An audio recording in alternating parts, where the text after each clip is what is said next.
भारत भी इस लड़ाई के दौरान बहुत बड़ी पीड़ा से गुजरा है। हम में से कई लोगों ने अपने परिजनों को, अपने परिचितों को खोया है। ऐसे सभी परिवारों के साथ मेरी पूरी संवेदनाएं हैं। साथियों, बीते 100 वर्षों में आई ये सबसे बड़ी महामारी है, त्रासदी है। इस तरह की महामारी आधुनिक विश्व ने न देखी थी, न अनुभव की थी। इतनी बड़ी वैश्विक महामारी से हमारा देश कई मोर्चों पर एक साथ लड़ा है। कोविड अस्पताल बनाने से लेकर आईसीयू बेड्स की संख्या बढ़ानी हो, भारत में वेंटिलेटर बनाने से लेकर टेस्टिंग लैब्स का एक बहुत बड़ा नेटवर्क तैयार करना हो, कोविड से लड़ने के लिए बीते 1.25 साल में ही देश में एक नया हेल्थ इंफ्रास्ट्रक्चर तैयार किया गया है।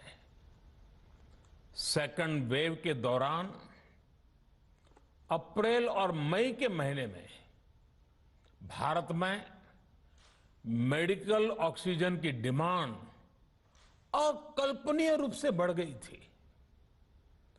भारत के इतिहास में कभी भी इतनी मात्रा में मेडिकल ऑक्सीजन की जरूरत कभी भी महसूस नहीं की गई। इस जरूरत को पूरा करने के लिए युद्ध स्तर पर काम किया गया। सरकार के सभी तंत्र लगे। ऑक्सीजन रेल चलाई गई, एयरफोर्स के विमानों को लगाया गया, नौसेना को लगाया गया। बहुत ही कम समय में लिक्विड मेडिकल ऑक्सीजन के प्रोडक्शन में 10 गुना से ज्यादा बढ़ाया गया। दुनिया के हर कोने से, जहां कहीं से भी जो कुछ भी उपलब्ध हो सकता था, उसको प्राप्त करने का भरसक प्रयास किया गया, लाया गया। इसी तरह जरूरी दवाओं के प्रोडक्शन को कई गुना बढ़ाया गया। विदेशों में जहां भी दवाइयां उपलब्ध हो, वहां से उन्हें लाने में कोई कोर कसर बाकी नहीं छोड़ी गई। साथियों, कोरोना जैसे अदृश्य और रूप बदलने वाले दुश्मन के खिलाफ लड़ाई में सबसे प्रभावी हथियार कोविड प्रोटोकॉल है। मास्क, 2 गज की दूरी और बाकी सारी सावधानियां, उसका पालन ही है। इस लड़ाई में वैक्सीन हमारे लिए सुरक्षा कवच की तरह है। आज पूरे विश्व में वैक्सीन के लिए जो मांग है, उसकी तुलना में उत्पादन करने वाले देश और वैक्सीन बनाने वाली कंपनियां बहुत कम है, इन्हीं गिनी हैं। कल्पना करिए कि अभी हमारे पास भारत में बनी वैक्सीन नहीं होती तो आज भारत जैसे विशाल देश में क्या होता। आप पिछले 50-60 साल का इतिहास देखेंगे तो पता चलेगा कि भारत को विदेशों से वैक्सीन प्राप्त करने में दशकों लग जाते थे। विदेशों में वैक्सीन का काम पूरा हो जाता था तब भी हमारे देश में वैक्सीनेशन का काम शुरू भी नहीं हो पाता था। पोलियो की वैक्सीन हो, स्मॉल पॉक्स, जहां गांव में हम उसको चेचक कहते हैं, चेचक की वैक्सीन हो, हेपेटाइटिस बी की वैक्सीन हो, इनके लिए देशवासियों ने दशकों तक इंतजार किया था। जब 2014 में देशवासियों ने हमें सेवा का अवसर दिया, तो भारत में वैक्सीनेशन का कवरेज 2014 में भारत में वैक्सीनेशन का कवरेज सिर्फ 60% के आसपास था, 60% के आसपास था। और हमारी दृष्टि में ये बहुत चिंता की बात थी। जिस रफ्तार से भारत का टीकाकरण कार्यक्रम चल रहा था, उस रफ्तार से देश को 100% टीकाकरण कवरेज का लक्ष्य हासिल करने में करीब करीब 40 साल लग जाते हैं। हमने इस समस्या के समाधान के लिए मिशन इंद्रधनुष को लॉन्च किया। हमने तय किया कि मिशन इंद्रधनुष के माध्यम से युद्ध स्तर पर वैक्सीनेशन किया जाएगा और देश में जिसको भी वैक्सीनेशन की जरूरत है उसे वैक्सीन देने का प्रयास होगा। हमने मिशन मोड में काम किया और सिर्फ 5-6 साल में ही वैक्सीनेशन कवरेज 60% से बढ़कर 90% से भी ज्यादा हो गई। 60 से 90, यानी हमने वैक्सीनेशन की स्पीड भी बढ़ाई और दायरा भी बढ़ाया। हमने बच्चों को कई जानलेवा बीमारियों से बचाने के लिए कई नए टीकों का भी भारत के टीकाकरण अभियान का हिस्सा बना दिया। हमने इसलिए किया क्योंकि हमें हमारे देश के बच्चों की चिंता थी, गरीब की चिंता थी, गरीब के उन बच्चों की चिंता थी जिन्हें कभी टीका लग ही नहीं पाता था। हम 100% टीकाकरण कवरेज की तरफ बढ़ रहे थे कि कोरोना वायरस ने हमें घेर लिया। देश ही नहीं, दुनिया के सामने फिर पुरानी आशंकाएं घिरने लगी कि अब भारत कैसे इतनी बड़ी आबादी को बचा पाएगा। लेकिन साथियों, जब नीयत साफ होती है, नीति स्पष्ट होती है, निरंतर परिश्रम होता है, तो नतीजे भी मिलते हैं। हर आशंका को दरकिनार करके भारत ने 1 साल के भीतर ही एक नहीं बल्कि 2 made in India vaccine launch कर दी। हमारे देश ने, देश के वैज्ञानिकों ने ये दिखा दिया कि भारत बड़े बड़े देशों से पीछे नहीं है। आज जब मैं आपसे बात कर रहा हूं तो देश में 23 करोड़ से ज्यादा वैक्सीन की डोज दी जा चुकी है। 23 करोड़।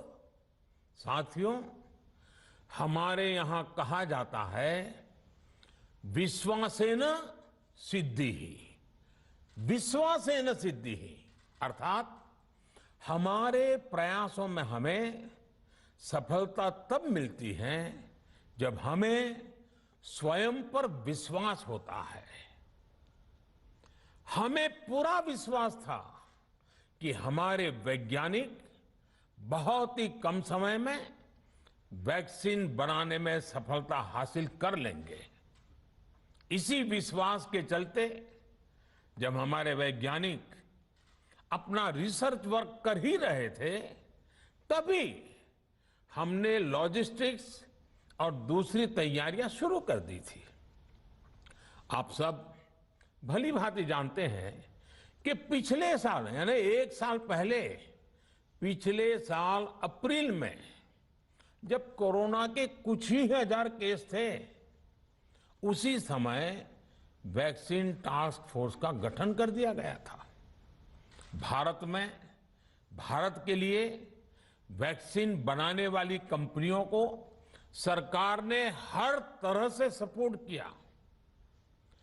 वैक्सीन निर्माताओं को क्लिनिकल ट्रायल में मदद की गई, रिसर्च और डेवलपमेंट के लिए जरूरी फंड दिया गया। हर स्तर पर सरकार उनके साथ कंधे से कंधा मिलाकर चली। आत्मनिर्भर भारत पैकेज के तहत मिशन कोविड सुरक्षा के माध्यम से भी उन्हें हजारों करोड़ रुपए उपलब्ध कराए गए। पिछले काफी समय से देश लगातार जो प्रयास और परिश्रम कर रहा है, उससे आने वाले दिनों में वैक्सीन की सप्लाई और भी ज्यादा बढ़ने वाली है। आज देश में 7 कंपनियां विभिन्न प्रकार की वैक्सीन का प्रोडक्शन कर रही है। 3 और वैक्सीन का ट्रायल भी एडवांस स्टेज पे चल रहा है। वैक्सीन की उपलब्धता बढ़ाने के लिए दूसरे देशों की कंपनियों से भी वैक्सीन खरीदने की प्रक्रिया को तेज किया गया है। इधर हाल के दिनों में कुछ एक्सपर्ट्स द्वारा हमारे बच्चों को लेकर भी चिंता जताई गई है। इस दिशा में भी 2 वैक्सीन का ट्रायल तेजी से चल रहा है। इसके अलावा अभी देश में एक नेजल वैक्सीन पर भी रिसर्च जारी है। इसे सिरिंज से न देकर नाक में स्प्रे किया जाएगा।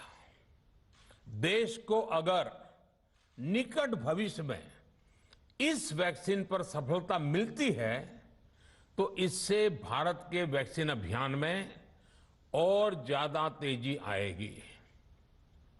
साथियों, इतने कम समय में वैक्सीन बनाना अपने आप में पूरी मानवता के लिए बहुत बड़ी उपलब्धि है, लेकिन इसकी अपनी सीमाएं भी हैं।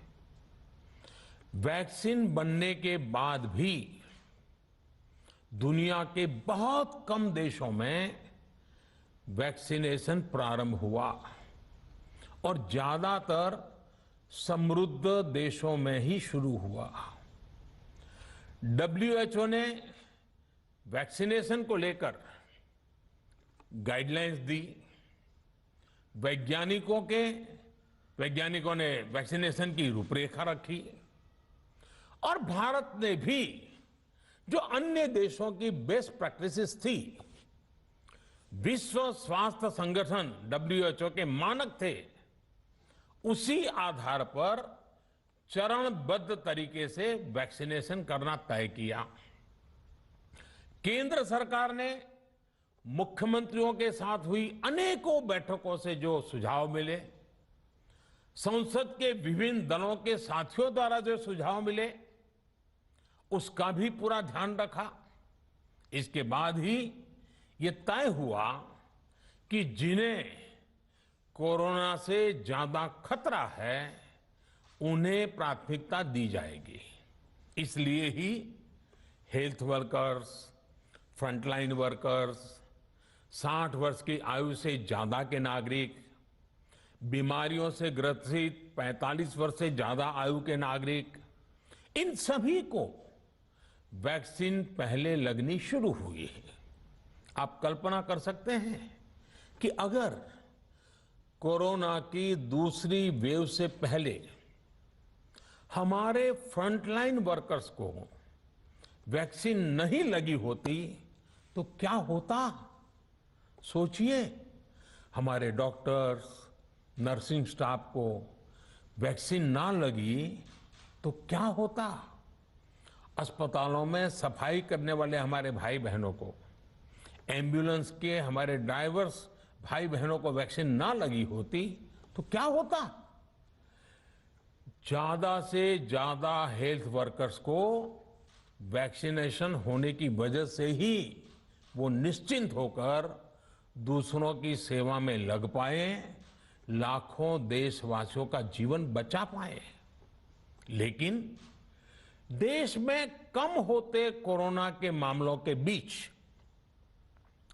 केंद्र सरकार के सामने अलग अलग सुझाव भी आने लगे, भिन्न भिन्न मांगे होने लगी।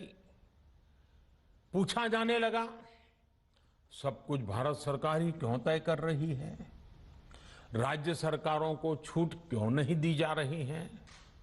राज्य सरकारों को लॉकडाउन की छूट क्यों नहीं मिल रही है? One size does not fit all जैसी बातें भी कही गई। दलील ये दी गई कि संविधान में चूंकि हेल्थ, आरोग्य प्रमुख रूप से राज्य का विषय है, इसलिए अच्छा है कि सब राज्य ही करें। इसलिए इस दिशा में एक शुरुआत की गई। भारत सरकार ने एक बृहद गाइडलाइन बनाकर राज्यों को दी ताकि राज्य अपनी आवश्यकता और सुविधा के अनुसार काम कर सके।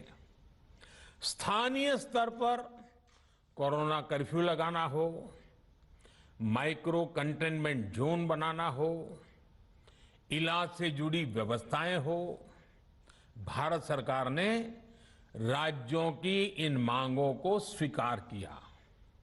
साथियों, इस साल 16 जनवरी से शुरू होकर अप्रैल महीने के अंत तक भारत का वैक्सीनेशन कार्यक्रम मुख्यतः केंद्र सरकार की देखरेख में ही चला।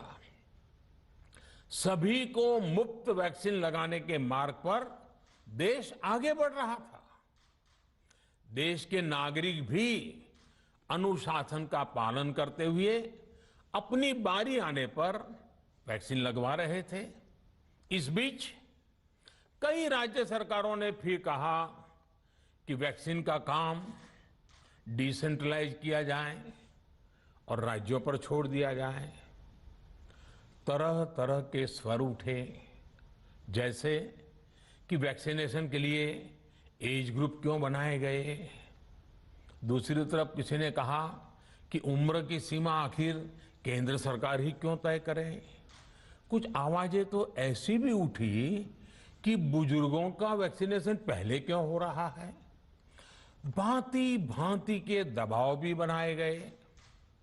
देश के मीडिया के एक वर्ग ने इसे कैंपेन के रूप में भी चलाया। साथियों, काफी चिंतन मनन के बाद इस बात पर सहमति बनी कि राज्य सरकारें अपनी तरफ से भी प्रयास करना चाहती हैं, तो भारत सरकार को क्यों इतराज हो और भारत सरकार इतराज क्यों करे। राज्यों की इस मांग को देखते हुए, उनके आग्रह को ध्यान में रखते हुए 16 जनवरी से जो व्यवस्था चली आ रही थी, उसमें प्रयोग के तौर पर एक बदलाव किया गया।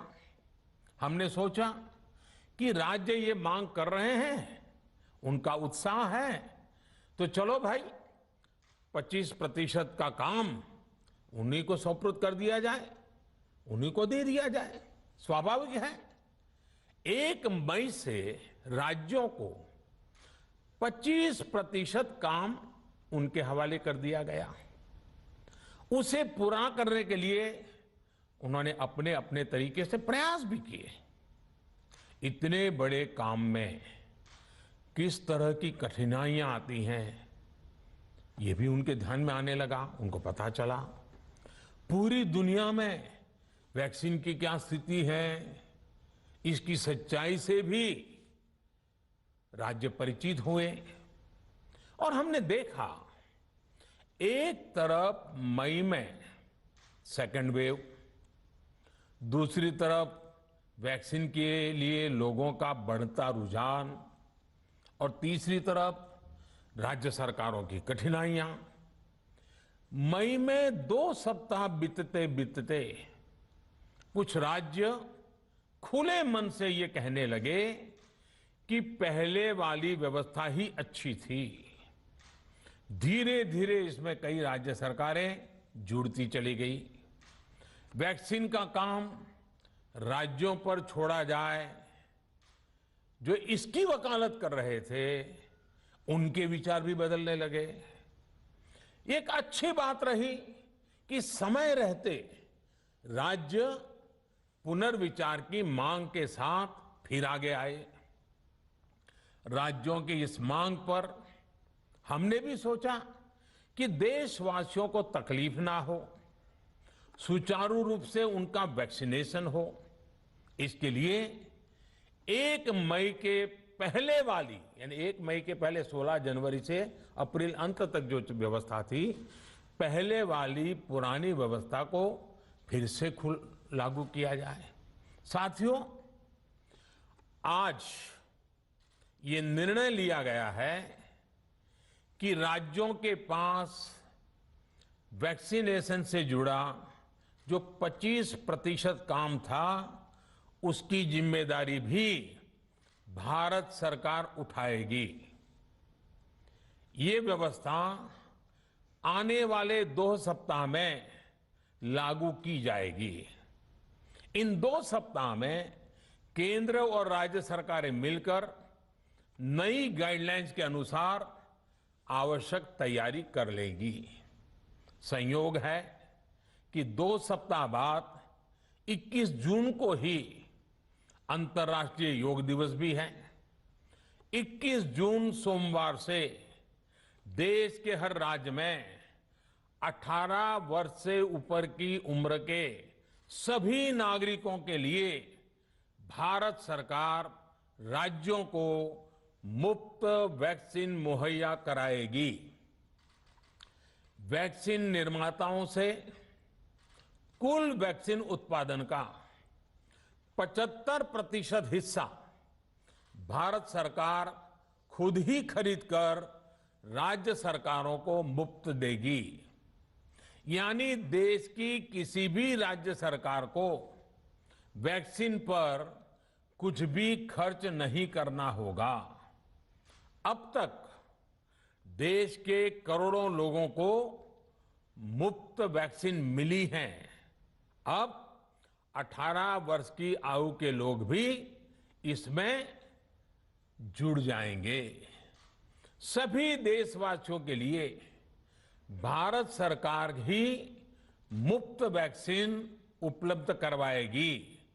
गरीब हो, निम्न मध्यम वर्ग हो, मध्यम वर्ग हो या फिर उच्च वर्ग, भारत सरकार के अभियान में मुफ्त वैक्सीन ही लगाई जाएगी। हां, जो व्यक्ति मुफ्त में वैक्सीन नहीं लगवाना चाहते, प्राइवेट अस्पताल में वैक्सीन लगवाना चाहते हैं, उनका भी ध्यान रखा गया है। देश में बन रही वैक्सीन में से 25% प्राइवेट सेक्टर के अस्पताल सीधे ले पाए, ये व्यवस्था जारी रहेगी।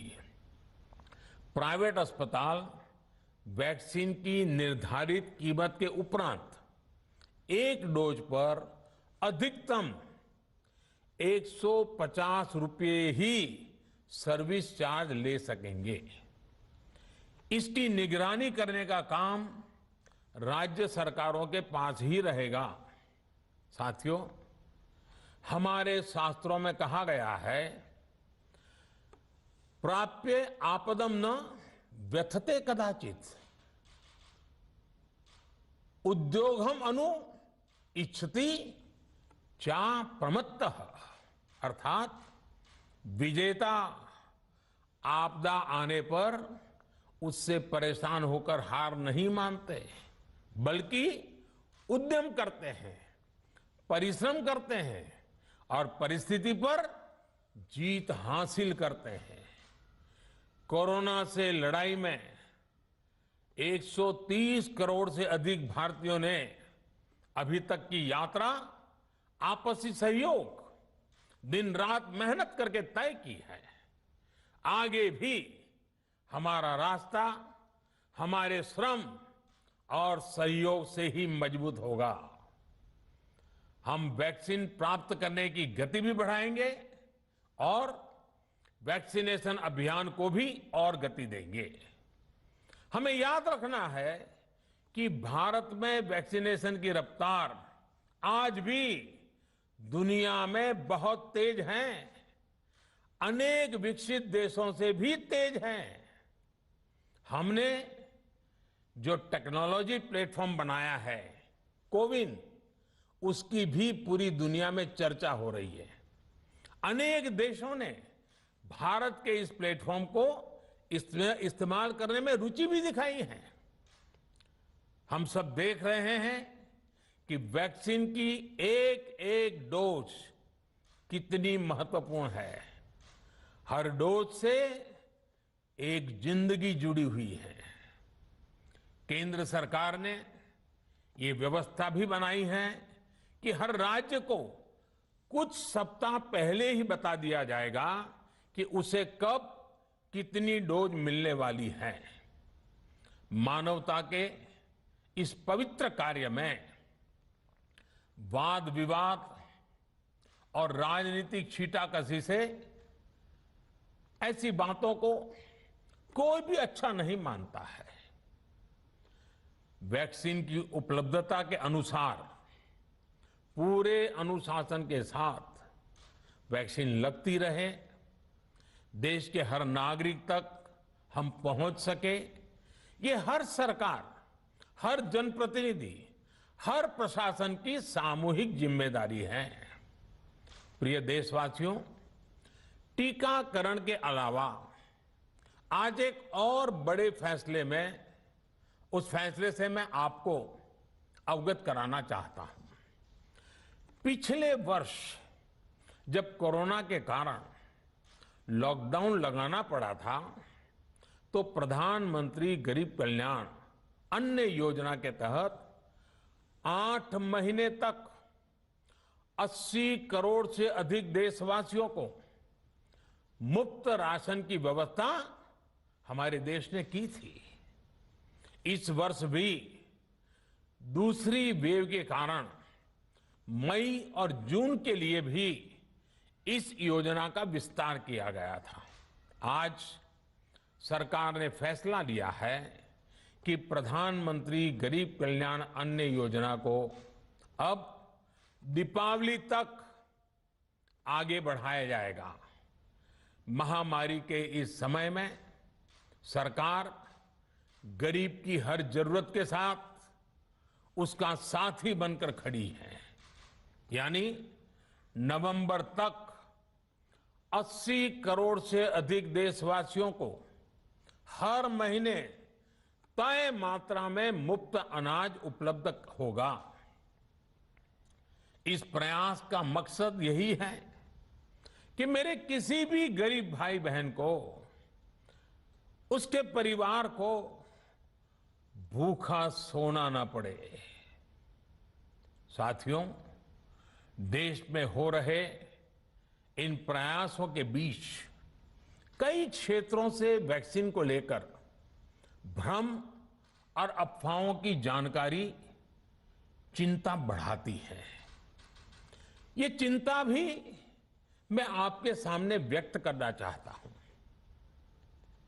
जब से भारत में वैक्सीन पर काम शुरू हुआ, तभी से कुछ लोगों द्वारा ऐसी बातें कही गई जिससे आम लोगों के मन में शंका पैदा हो। कोशिश ये भी हुई कि भारत के वैक्सीन निर्माताओं का हौसला पस्त पड़ जाए और उनके सामने अनेक प्रकार की बाधाएं आए। जब भारत की वैक्सीन आई तो अनेक माध्यमों से शंका आशंका को और बढ़ाया गया। वैक्सीन न लगवाने के लिए भांति भांति के तर्क प्रचारित किए गए। इन्हें भी देश देख रहा है। जो लोग वैक्सीन को लेकर आशंका पैदा कर रहे हैं, अफवाहें फैला रहे हैं, वो भोले भाले भाई बहनों के जीवन के साथ बहुत बड़ा खिलवाड़ कर रहे हैं। ऐसी अफवाहों से सतर्क रहने की जरूरत है। मैं भी आप सबसे, समाज के प्रबुद्ध लोगों से, युवाओं से अनुरोध करता हूं कि आप भी वैक्सीन को लेकर जागरूकता बढ़ाने में सहयोग करें। अभी कई जगहों पर कोरोना कर्फ्यू में ढील दी जा रही है, लेकिन इसका मतलब ये नहीं कि हमारे बीच से कोरोना चला गया है। हमें सावधान भी रहना है और कोरोना से बचाव के नियमों का भी सख्ती से पालन करते रहना है। मुझे पूरा विश्वास है हम सब कोरोना से इस जंग में जीतेंगे। भारत कोरोना से जीतेगा। इन्हीं शुभकामनाओं के साथ आप सभी देशवासियों का बहुत बहुत धन्यवाद। तो प्रधानमंत्री ने कई महत्वपूर्ण बातों का जिक्र अपने संबोधन में किया। उन्होंने सबसे बड़ी बात यह कि किसी भी परिवार को भूखा नहीं सोने दिया जाए, इसका प्रयास केंद्र सरकार कर रही है और 21 जून से सबको मुफ्त में वैक्सीन मिलेगी, इस बात का भी उन्होंने ऐलान किया है। वैक्सीन को लेकर जो शंका आशंकाएं थी वो दूर करने का प्रयास प्रधानमंत्री ने अपने संबोधन में किया है। 80 करोड़ देशवासियों को मुफ्त अनाज देने की प्रक्रिया का उन्होंने ऐलान किया है और इसी के तहत गरीब कल्याण योजना पर प्रधानमंत्री का ये बड़ा ऐलान। साथ ही देश के नाम प्रधानमंत्री के संबोधन में सभी देशवासियों को मुफ्त वैक्सीन लगेगी। मुफ्त वैक्सीन 21 जून से 18 से ज्यादा उम्र के सभी लोगों को लगा